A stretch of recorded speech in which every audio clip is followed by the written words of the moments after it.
Good morning, mademoiselles and messieurs. Mystery Man 64 at your service, and welcome back to Pokemon Fire Red version. Pokemaniac Winston. I forgot to heal. Oh joy. I'm so glad that is a thing I went to do. Good job, me. You remembered to heal. Truly. Truly.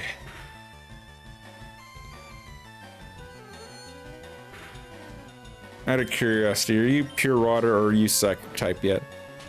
Oh, you are psychic type. That's also why fighting didn't really do anything. That makes more sense.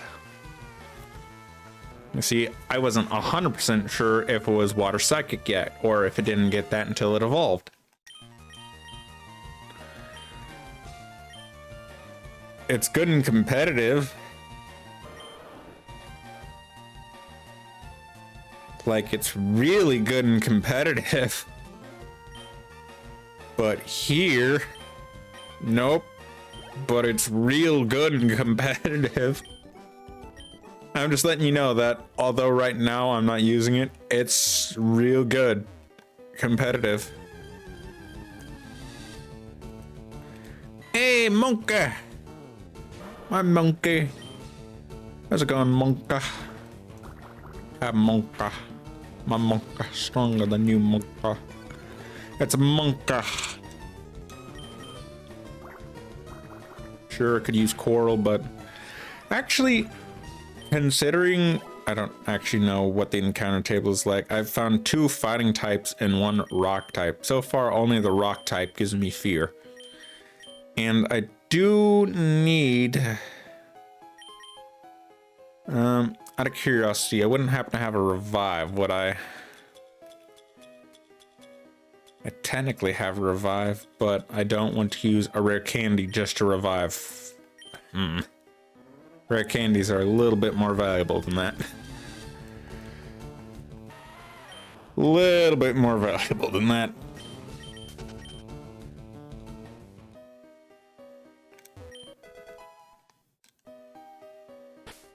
Ask and ye shall receive.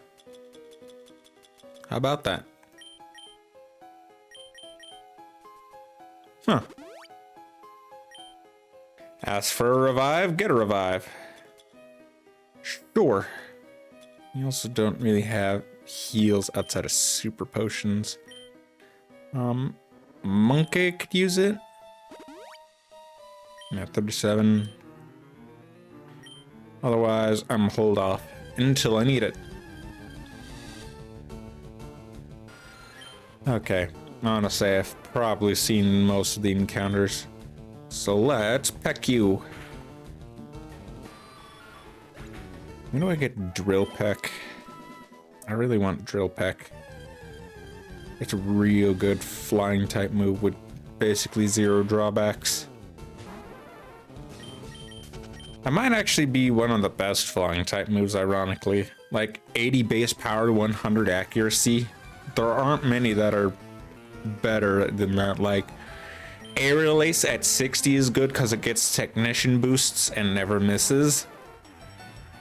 And Pluck is bizarrely good, 65, and can eat opponents' hillberries. That one's a good one. Of course, Acrobatics, 55 base power, but if you're not holding an item, deals double damage, so it's basically a 110 base power, 100 accurate flying type move. That one's probably the best one. Then there's Wing Attack, which is like 60, 65, 100, same as Pluck, but without the added effect. There's Flying Brass. That's like a 2-turn, and I can't remember the base power off the top of my head of what that one is. There's Fly, which is 95, 90, I want to say. 95 power, 90 accuracy, or maybe 95 accuracy. It might be 95, 95. I don't remember. I'm just spouting numbers. at this point. I'm trying to recall things. And then there's a Sky Attack, which is also a 2-turn move, but it's like a 110, 120. It's like a Solar Beam equivalent, you know, takes 2 turns to charge. If you have one of the herbs, power herb, I want to say it is, that makes it instantly go off, you know, it's something. And then there's signatures like Aeroblast, that's like on Lugia. There are probably more that I just can't think of. I'm sure there are more.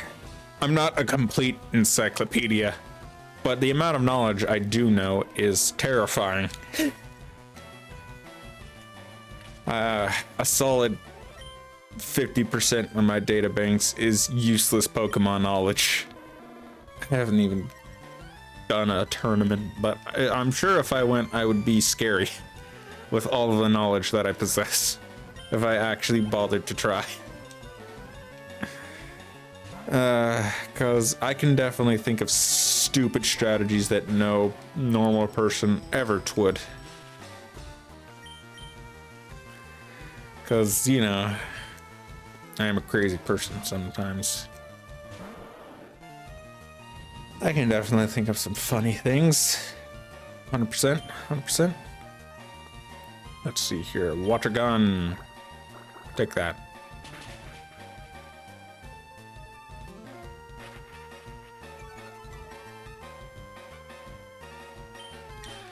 And another water gun.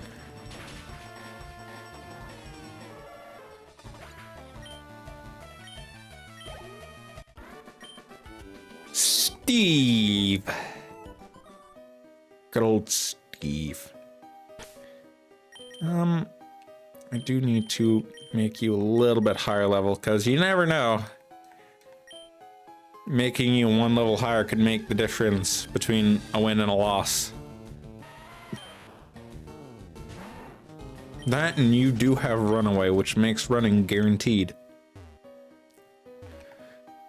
Which is super useful, dude. Boy.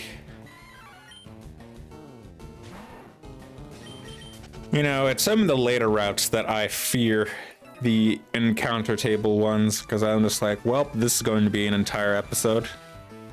I can already think of like 3 to 4 places where it's like, this is going to be an entire episode of just encounters and nothing else. That one's gonna be awful. Truly awful.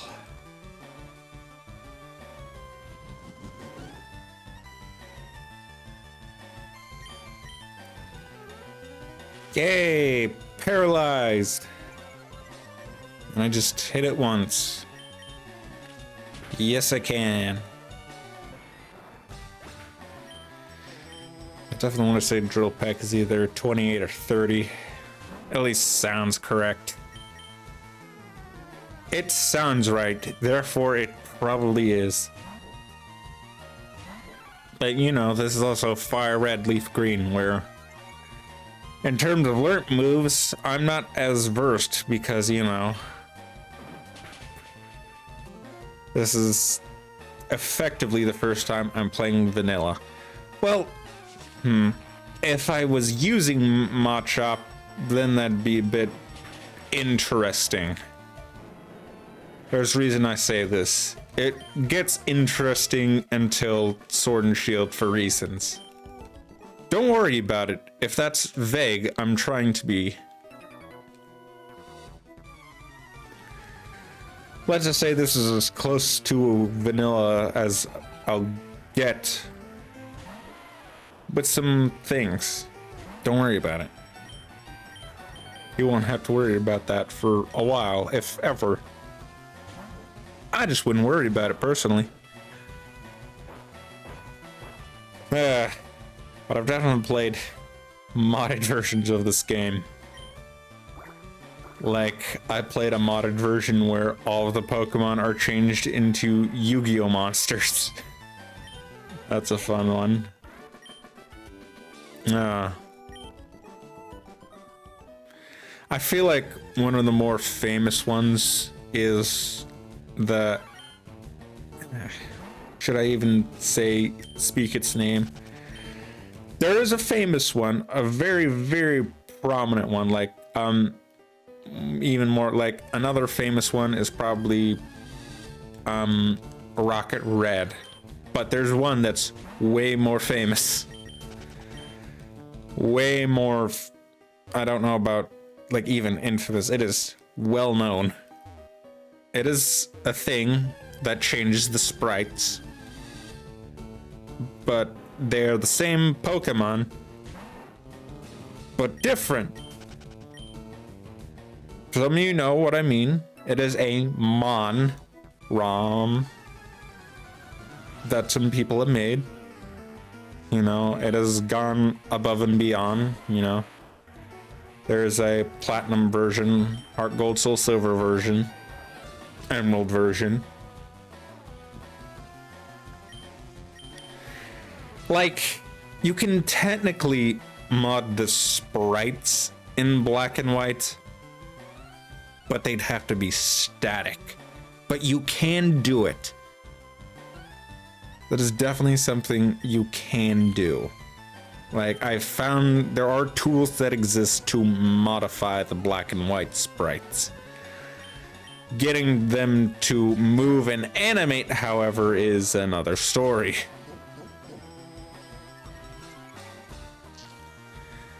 Because, you know, that requires some insight on the moving parts. But you could just make static sprites if you wanted to. You can do that. So, again, I'm surprised there is no black and white one, but also not, because how it works is a little weird. And for X and Y, you can't change the sprites necessarily, or the models, but you can change their textures. I know that much. I know you can change, like, their colors and their textures. I know that's something you can do. I just don't think you can really change the models without some serious coding and just making a clone of it in Unity or something. You'd basically have to make it from scratch. Sure, you could probably use some of the stuff, like the base models, for like the characters and the maps, but for the Pokemon, you'd have to do that from scratch, basically. And then there's Sword and Shield, where there's Charmander, and the Combee that's Conkeldurr. That one I don't know how to explain. People have modded in that Charmander looks like a car in Sword and Shield, and Combee has Conkeldurr's face on it. That one I don't get. I don't know if you can modify those models. I don't know about that one. That one's just... If you can modify the models in Sword and Shield, I'm just like, oh. I feel like that one's probably next to be that fied for that type of ROM hack, if it's possible. Because I definitely seen that those are mods. The models are different, so I'm just like, you can manipulate the models? I don't know how much you can manipulate them, though. You know, it's conversations like this that I'm just like, let's talk about some weird things, because otherwise I have nothing to go off of. So I'm just like, let's go off of tangent after tangent after tangent. But it's just one of the more infamous Pokemon ROM hacks. Some of you might know what I'm referring to, I just rather not speak the name of it. It is a type of style where they change the sprites into something else, where they still the Pokemon, but not like the Yu-Gi-Oh one, where it's Yu-Gi-Oh monsters, it's still the Pokemon, but the sprites have been changed. And that's all I have to give. Some you will know, some you will not. You know? Like, there's like a open world Pokemon ROM that I've seen. Now it's kind of neat.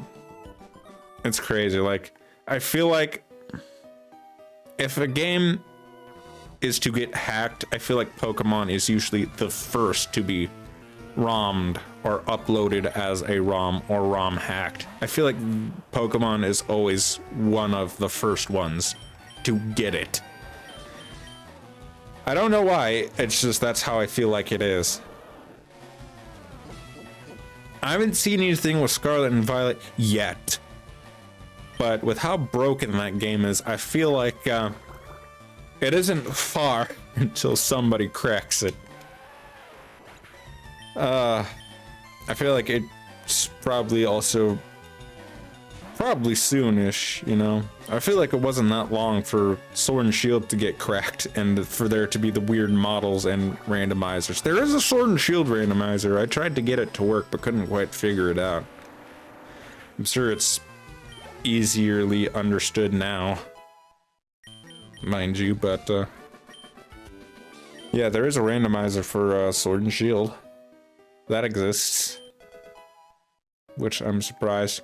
I mean, the Switch has been online for a while. Usually, by now, there'd be like another system. And I love the Switch, truly, but I want to see what Nintendo can do when they have a console with some power under the hood. You know? I feel like they could actually make the games they want to make if they have something with a lot more power. If they just make a box console. Like, the Switch is great and all, and the portability is nice, but I want to see what they can do with power under the hood. So, like, real power. Like even phones have a disturbing amount of degree with that. With Snapdragons, apparently.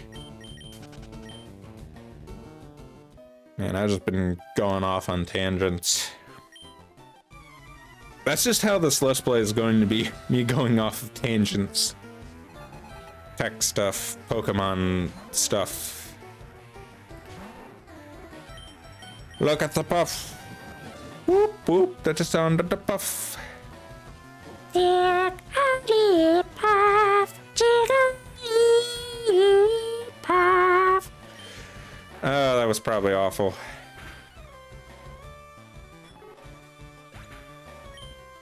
Is that still a running joke? Have they made that a joke again in the recent episodes? When did they have they stopped doing that joke? I feel like that was a really long running joke.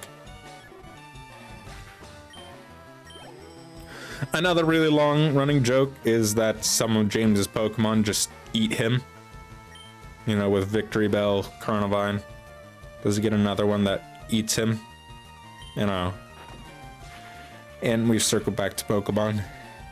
It's an endless cycle, you see. It all comes back to Pokemon.